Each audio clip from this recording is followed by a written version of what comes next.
দেবদা একটু দাঁড়িয়েও, দেবদা দেবদা দেবদা দেবদা একটু দাঁড়িয়ে, দেবদা একটু দাঁড়িয়ে, দাঁড়িয়ে একটু। দেবদা কেমন আছো?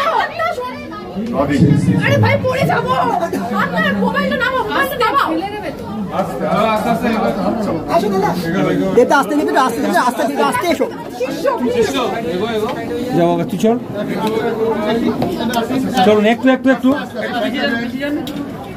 দেখি দেখি দেখি,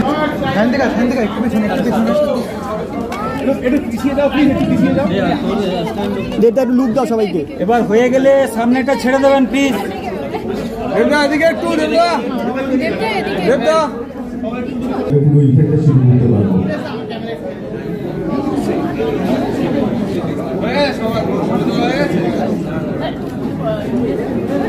আমরা না সবাইকে রিকোয়েস্ট করছি, যদি ছবিগুলো হয়ে গিয়ে থাকে তাহলে আমরা আমাদের নিজেদের জায়গায় চলে যাই।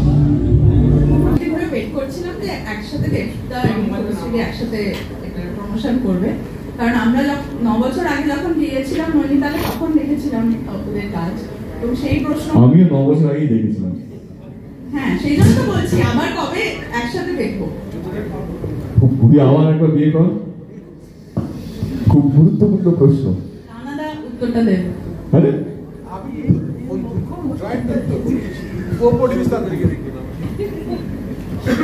না, খুব ইম্পর্টেন্ট প্রশ্ন, মানে অনুষ্কাকে ধন্যবাদ। মানে আমরা এক্সপেক্ট করছিলাম যে প্রশ্নকে কি আসতে পারে, অনেক বিতর্কিত। আজকে আমরা খুব পজিটিভ মাইন্ডে আছি, কোনো নেগেটিভ কথা বলতে চাই না।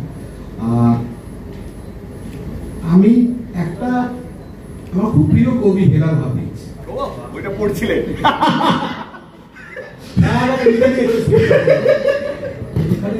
একটা কথা, একটা লাইন, মানে একটা বড় কবিতার একটা লাইন, এটা ছিল যে এক জীবনে কতটা আর নষ্ট হবে, এক মানবী কতটা আর কষ্ট দেবে। কষ্ট হয়তো আর দেবে না, কারণ আমাদের জীবনটা নষ্ট হচ্ছে না। আমরা যেটা দেখছি যে আমাদের জগন্নাথ দেবের আশীর্বাদ নিয়ে পুরীর জগন্নাথ দৈত্যপতির পৌরোহিত্যে আমাদের মুহূর্ত হয়েছিল। তারপরে তার থেকে বড় হচ্ছে এই যে আমাদের দর্শক, দেব শুভশ্রী ফ্যান, তাদের এতদিনকার যে অপেক্ষা এবং তাদের একটা প্রার্থনা, তাদের প্রেয়ার্সে ছিল ধূমকেতু, ঠিক আছে? সেই প্রেয়ার্স, তাদের আশীর্বাদ, দর্শকের আশীর্বাদ, দেব শুভশ্রী ফ্যানদের আশীর্বাদ এবং চাওয়া, এই সবকিছুর উপর ডিপেন্ড করছে দেব শুভশ্রীকে আমরা এক মঞ্চে দেখতে পাবো কিনা। যদি সব দর্শক বলেন, চান, আহ্বান করেন, ঠাকুরের কাছে প্রার্থনা করেন, ম্যানিফেস্ট করেন, আজকের দিনে ম্যানিফেস্ট করে একটা কথা হচ্ছে, ম্যানিফেস্ট করেন, তাহলে উইন্টার ইজ দেয়ার। তাহলে কি স্প্রিং এর খুব বেশি দেরি আছে? আমি জানি না, অপেক্ষা করুন। আর আমার কাছে এইটুকুই উত্তর দেওয়ার আছে, বাকিটা যে মহাদেব, যে সব প্রবলেমের সলিউশন করতে পেরেছে, দেব আজকে মহাদেব হয়ে গেছে, সবকিছু তার হাতে। আচ্ছা, আমি একটা কথা বলি, আমি একা বসে যে এতক্ষণ বাইক দিলাম, এতগুলো কথা বললাম, বা আমরা এতগুলো শিল্পীরা আছি, তোমাদের কোনো অসুবিধা হয়েছে তো? হয়নি তো? কমিউনিকেশন করতে, কথা বলতে হয়নি তো? হয়েছে? অনুষ্কা তবু জিজ্ঞেস করছি, তাহলে কষ্টটা কোথায়? প্রশ্ন করতে হবে।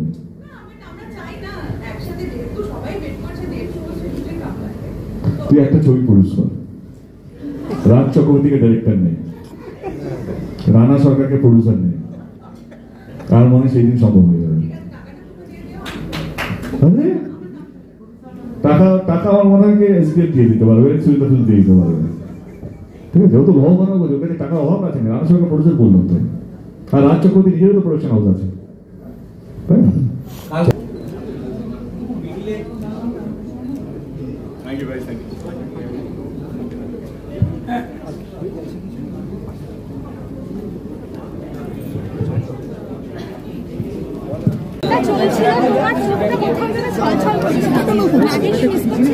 না,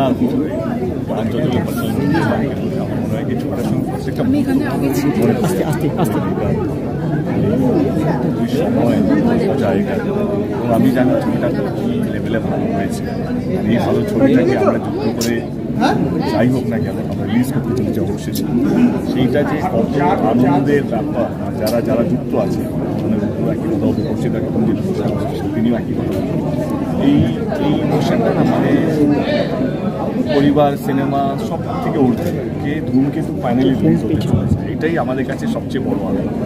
প্রথম গানটা তো ভাইরাল ট্রেন্ডিং চলছে, সেখানে কি মনে হচ্ছে সেখানে একটা যুদ্ধ জয় তোমাদের এতদিন একটা ফোনটা পেছা একটা লাইনে আমি মুখ দেখে বুঝতেই পারছি তোর ফোন আসছে আমার ফ্রেমে কি ইমোশন কাজ করছে, তাও কিছু প্রচুর খেটেছি আমরা সবাই, একটা পরিশ্রম করা একটা জিনিস এটা আটকে আছে 10 বছর ধরে। কারণ তুমি জানো ছবিটা কীরকম কতটা ভালো, সবাই কীভাবে ইনভলভ ছিল, যারা তাদের কন্ট্রিবিউশন কতটা, কিন্তু এরকম একটা ভালো ছবি 10 বছর ধরে আটকে আছে। আমরা সবাই চেষ্টা করেছি, হয়নি, ফাইনালি রিলিজ হচ্ছে এবং যেটা সবারই ভয় ছিল, আমাকে বলেও ছিল যে 10 বছর আগের শ্যুট করার ছবি কেমন দেখতে লাগবে। আমরা সবাই চেঞ্জ হয়েছি, আমরা সবাই একটু ম্যাচিওর হয়েছি, ফিজিক্যাল চেঞ্জ এসছে। দর্শক কানেক্ট করতে পারবে কিনা, যেহেতু তুমি প্রশ্ন করলে প্রথম গানটা থেকে, প্রথম টিজারটা থেকেই আমরা ভাইরাল যে মানুষ আমাদের থেকে, আমি যেটা একটু আগে বললাম যে আমি কতটা ওয়েট করেছিলাম, কিন্তু আমাদের থেকে বেশি আমাদের দর্শক এই ছবিটার জন্য ওয়েট করেছিল, সেটাই প্রমাণ। এবং আজকে তোমাদের গানটা কেমন লাগলো? দারুণ।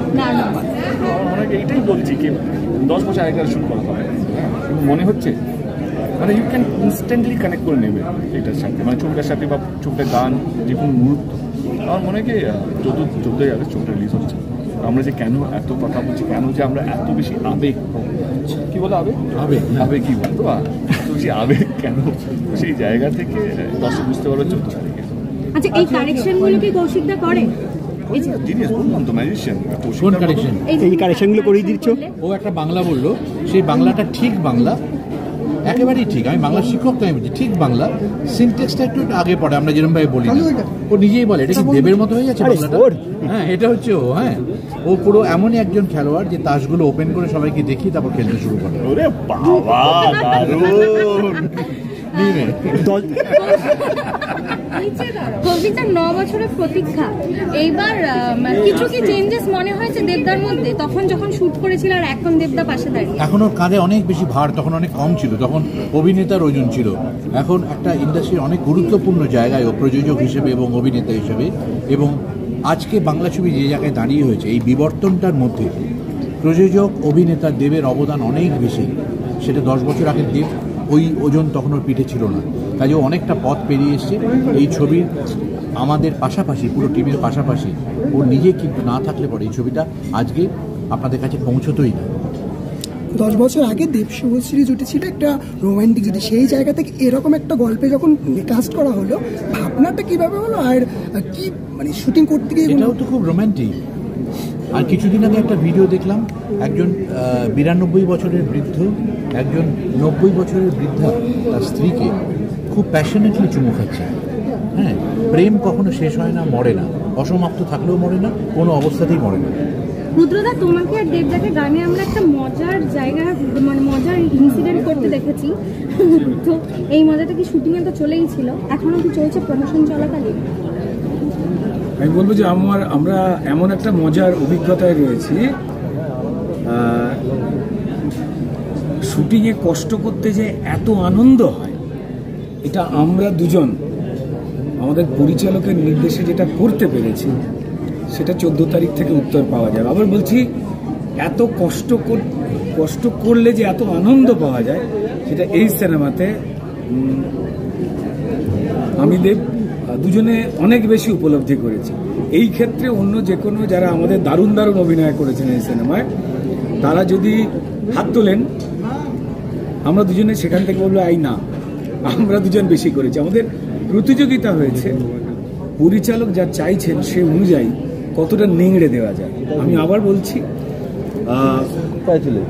আমি দেবের পরিশ্রম করার ধরন দেখে আমার নিজের মনে হয়েছিল যে একটা ছেলে, যে ছেলেটা সুপারস্টার, সে এসে নিজেকে ভাঙবার জন্য এত লড়াই করছে, আর আমি ওর থেকে বয়সে একটু বড়, আমি কেন পরিশ্রমটা করবো না? প্রত্যেকটা দিন ইঞ্চিতে ইঞ্চিতে যেন কৌশিক গাঙ্গুলি এইরকম একজন পরিচালকের মুখের দিকে একটু সিনা টান করে দাঁড়াতে পারি, সেই পরিশ্রমের একটা লড়াই হয়েছে। অ্যান্ড আমার বলতে বোধহয় অহংকার হবে, এটা অহংকার করবোই এটাকে নিয়ে। পাশে না যত দারুণ অভিনেতা পাওয়া যায়, পরিশ্রমী অভিনেতা পাওয়া যায়, তত বেশি করে মনে হয় আমি আর একটু শিখি এই ছবিতে। দেব যে পরিশ্রমটা করেছে তার পাশের যে অভিনেতা রয়েছে তাকে বলেছে তুইও পরিশ্রম কর, নাহলে ছিটকে যাবে।